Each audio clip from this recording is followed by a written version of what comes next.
But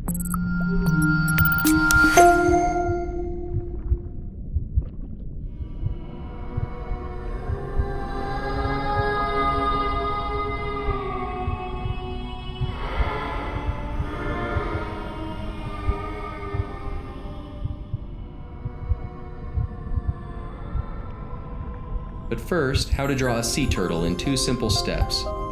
Step 1. Draw a bunch of circles. Step 2. Draw the rest of the turtle.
Hey guys, I'm Brian, welcome to Draw It With Me. Our last 2 videos dealt with drawing a raptor and a zombie, so I figured we better do another one for the girls this time around.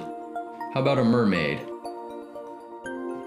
That legendary aquatic creature with the head and upper body of a female human and the tail of a fish. The mythology surrounding mermaids and sirens is quite fascinating. I'm guessing a lot of the early origins had something to do with lonely and anxious mariners on the open sea.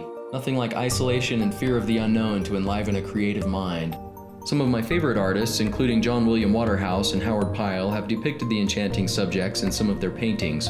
Mermaids appear in the folklore of many cultures worldwide, including the Near East, Europe, Africa, and Asia. The first stories appeared in ancient Assyria. Some of the attributes of mermaids may have been influenced by the sirens of Greek mythology. Historical accounts of mermaids, such as those reported by Christopher Columbus during his exploration of the Caribbean, may have been inspired by manatees and similar aquatic mammals. Mermaids have been a popular subject of art and literature in recent centuries, such as in Hans Christian Andersen's well-known fairy tale, The Little Mermaid. They have subsequently been depicted in operas, paintings, books, films, and comics. But I think we can all agree there's a certain beauty to the mystery of mythological creatures, particularly mermaids. Fish by nature have such elegant and flowing design. Couple that with the divinity of the female figure and you've certainly got something that captures the eye as well as the imagination. For the sake of variety, today's tools include Canson's acid-free heavyweight illustration paper, Prismacolor black cherry-colored pencils, and a kneaded rubber eraser. Before we begin, it's important to choose the right pose for the character. Drawing poses from the imagination and choosing your favorite can be tricky. You may like some aspects of one pose but want to combine them with another. No problem, just keep sketching away until you find the one that's right for you. These rough ideas that you sketch out or compose are called thumbnails or comps. They help you figure out the basics before you invest a lot of time, similar to a storyboard for a film. If working from life, not every pose your model strikes is going to be perfect. Look for poses that are natural and balanced, not stiff or boring. Some movement or tension can make the pose more interesting, but your subject should look stable and comfortable in the position, especially if they have to hold it for a while. Now that we've chosen a pose, let's dive in. Step 1. Roughly sketch the figure with flowing gesture lines and shapes. At the beginning, the important thing is the gesture, pose, and overall feel of the figure. Is she swimming, resting, stretching? Is it an action pose or a contemplative one? I usually attempt to seamlessly blend different fantasy elements like the tail of a mermaid with her torso. To me, that helps the suspension of disbelief when viewing a subject, so as to clearly illustrate it's not just a girl wearing a manufactured costume tail. With my composition, I'm conscious to place the elements of interest using the rule of thirds. The rule of thirds is applied by aligning a subject with the guidelines and their intersection points, placing the horizon on the top or bottom line, or allowing linear features in the image to flow from section to section. This helps you to focus mainly on her face, torso, hands, and tail.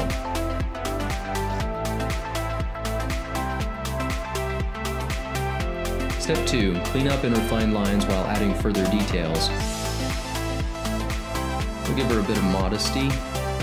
As her fashion designer, you've got to decide between hair, clothing, seaweed, or seashells.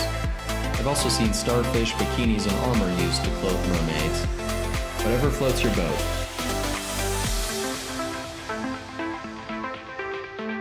You know what the Little Mermaid wore to math class? Her algebra.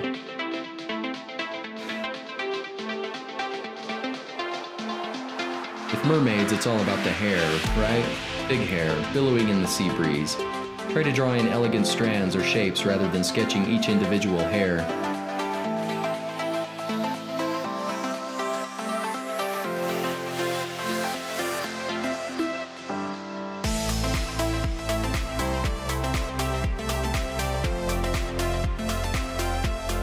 Step 3. Sketch in a rough background.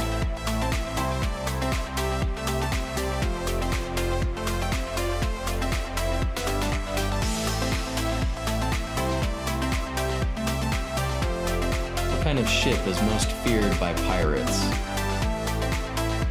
A steady relationship.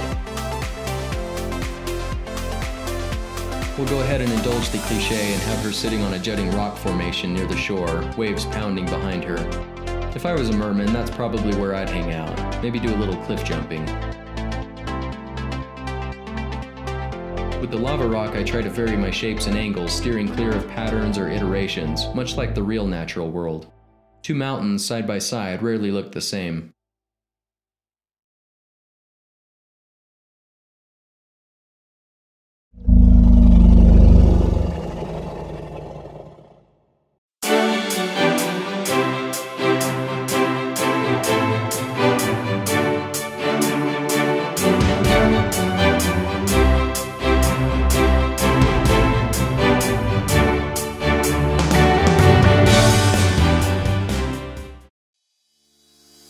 Step 4. Darken shadows with heavier values and refine details.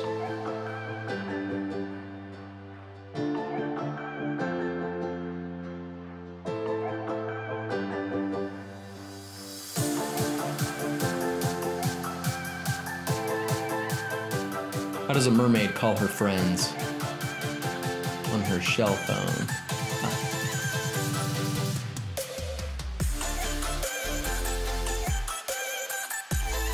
Use your highest areas of contrast with your darkest darks and lightest lights in the areas that you want the viewer's eye to go first.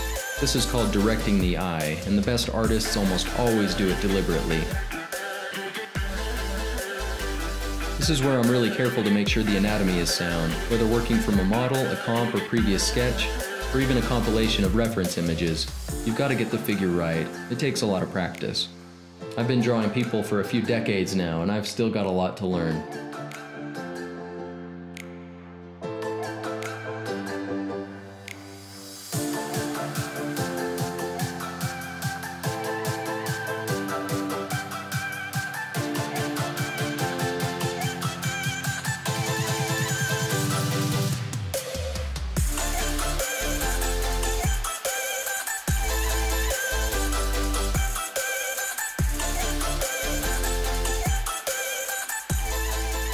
What lies at the bottom of the ocean and twitches? A nervous wreck.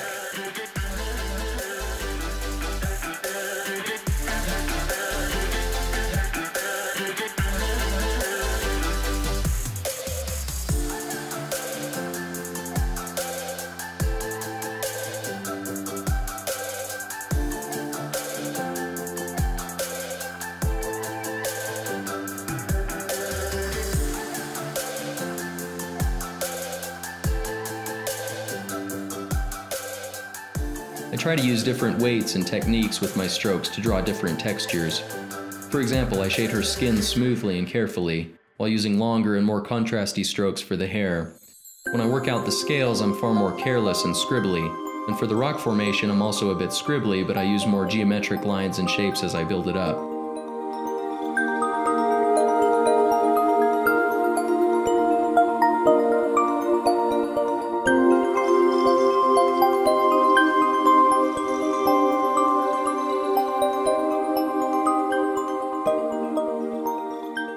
I'll also start to add some delicate shadows here and there to better define the planes of the figure.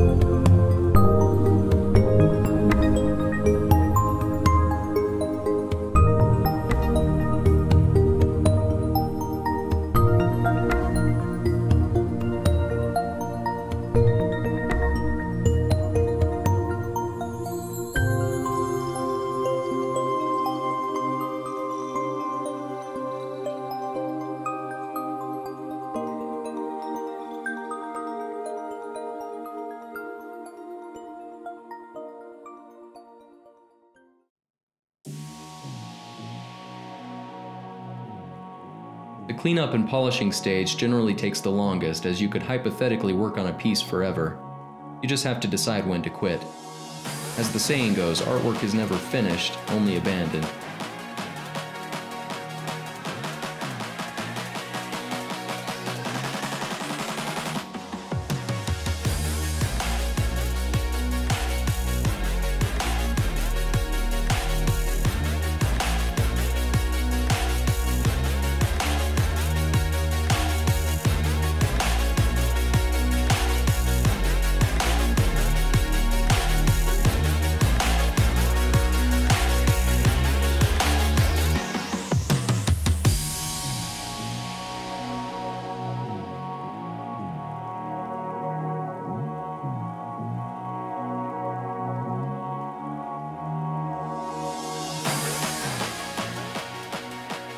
Step 5. Clean up and intensify shadows and highlights.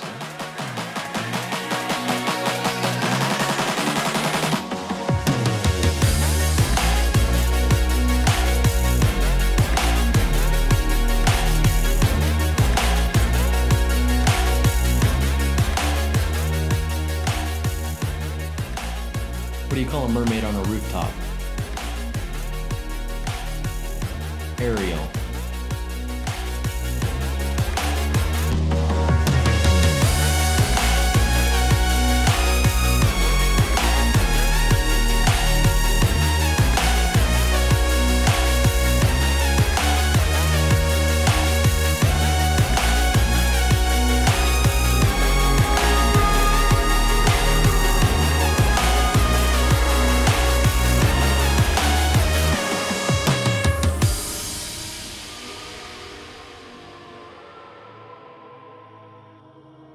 And here's our little mermaid, seashells and all.